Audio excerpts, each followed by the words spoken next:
Il y a beaucoup moins d'usines. Ah, ça c'est le compresseur, ne vous inquiétez pas.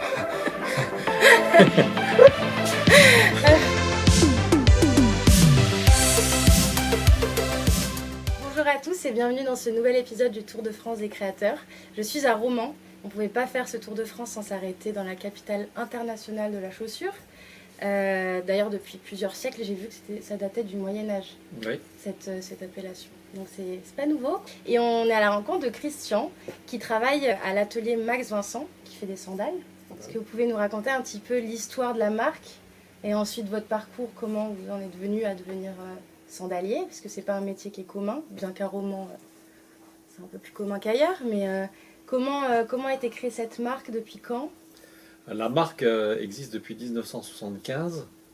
C'est une marque en fait que j'ai rachetée avec un associé. Donc on a acheté cette marque Max Vincent, qui est en fait le prénom des deux fils du créateur de la marque en 1975. Ah oui, qui doivent être grands maintenant. Voilà, donc. Ok.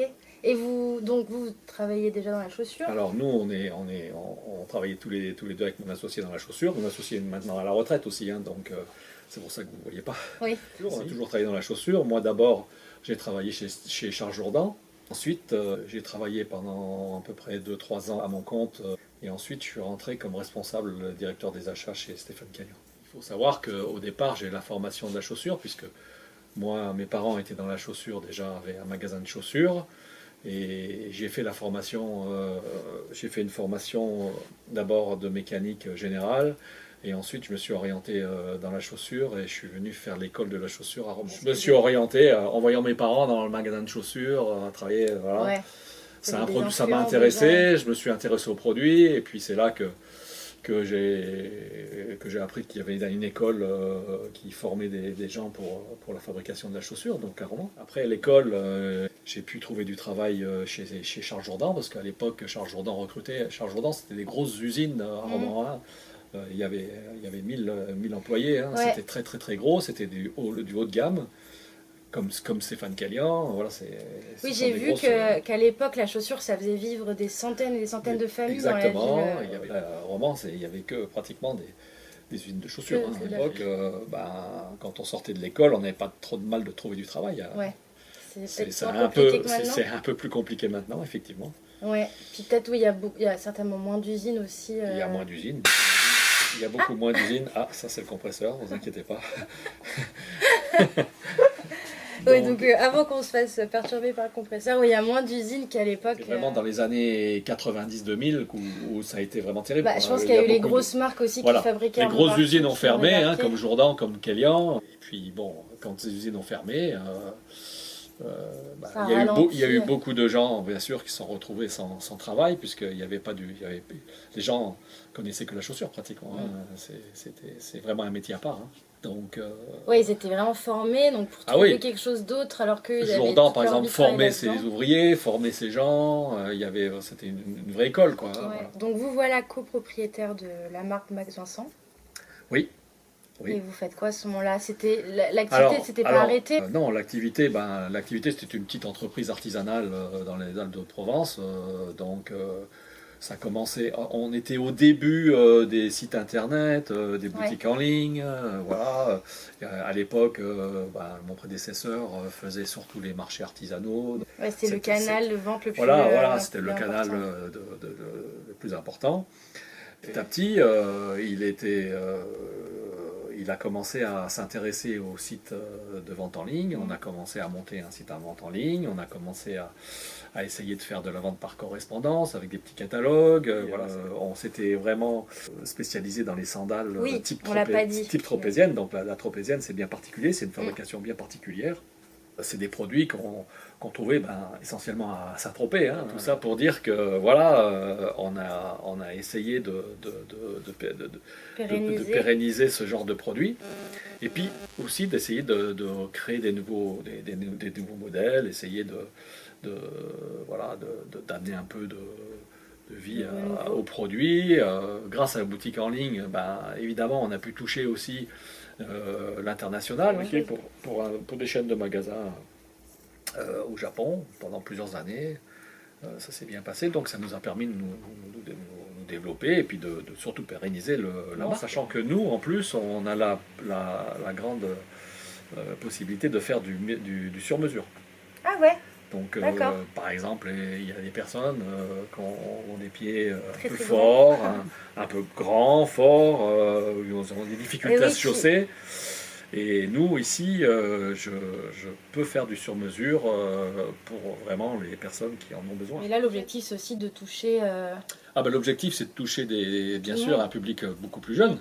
Et maintenant, avec les réseaux sociaux qui n'existaient pas non plus oui, il a fallu à l'époque, aussi il a fallu un peu essayer de s'adapter. Pour moi, c'est un peu compliqué parce que c'est pas trop ma génération.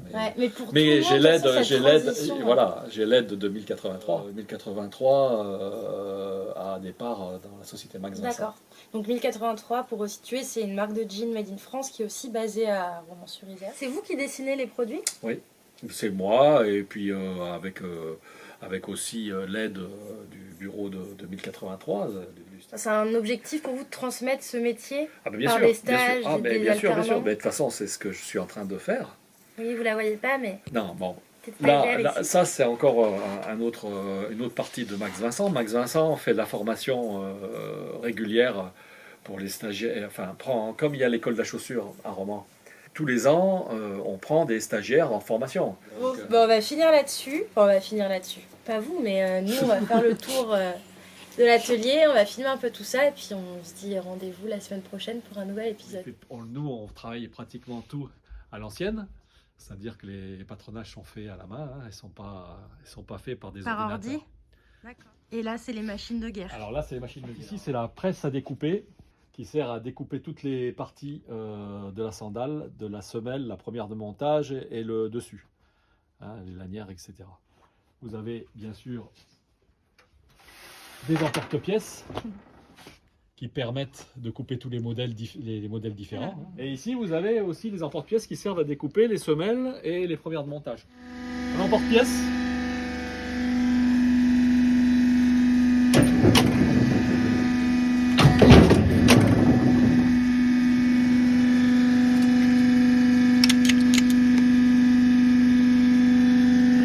Ok. Et donc ça, c'est les brides, ok.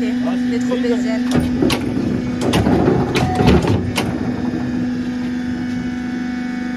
Ah, trop chouette.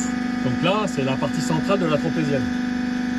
Là où toutes les sangles, voilà, toutes les brides, ensuite, elles sont montées. Là, ici, vous avez une fraiseuse. Que quand la chaussure est entièrement assemblée, finie comme celle-là, là, ici, quand on a assemblé les éléments, la finition n'est pas parfaite puisque on colle deux éléments un sur l'autre pour ajuster bien pile poil tous les éléments. C'est jamais nickel. Donc on passe à la fraise et on finit tout le tour. Ici, vous avez plein de petites machines qui servent à faire les perçages, les différents perçages qu'on peut avoir sur les brides. Les brides de réglage, par exemple, il y a les trous pour les brides. Et là, vous avez le poste d'assemblage de la semelle. Donc là, vous avez le produit qui a été monté à la main. Voilà. Et ensuite, on va assembler la semelle caoutchouc que vous avez derrière. Alors là, ici, vous êtes vraiment sur les postes de montage.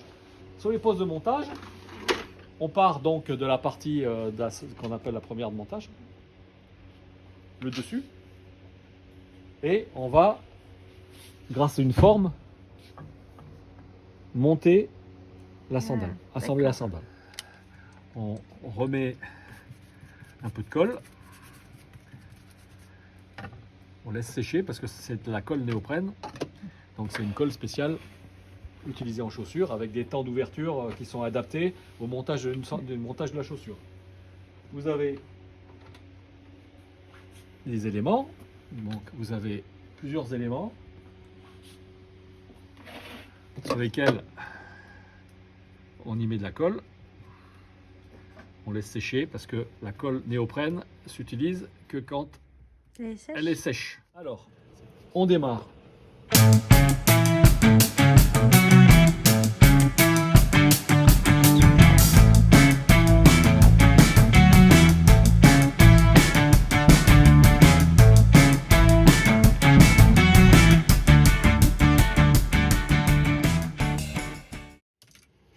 On Tadam. Et la sandale est finie. Enfin, elle est finie. Enfin, elle Elle est montée. Elle est bien avancée.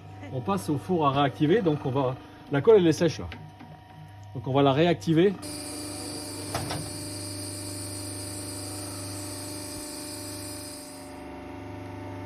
on assemble le talon, ensuite on assemble la semelle, que tout soit bien en contact. Voilà, on y met une forme qui correspond à la taille. Et on passe sur la machine. Là, ça comprime et ça, c'est une presse hydraulique en fait qui va comprimer la semelle pour que ça colle vraiment fort. Ensuite, la petite machine maison. Ah ouais. Elle est dans son jus. Ça permet de bien écraser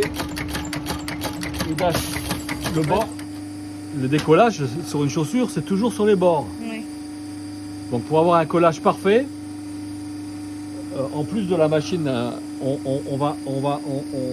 passe de partout sur les bords. En plus, il y a une piqûre, donc c'est important que le collage soit parfait. C'est que là, donc vous avez le produit qui est assemblé. S'il y a un peu de colle qui déborde, on l'enlève. On nettoie. Voilà.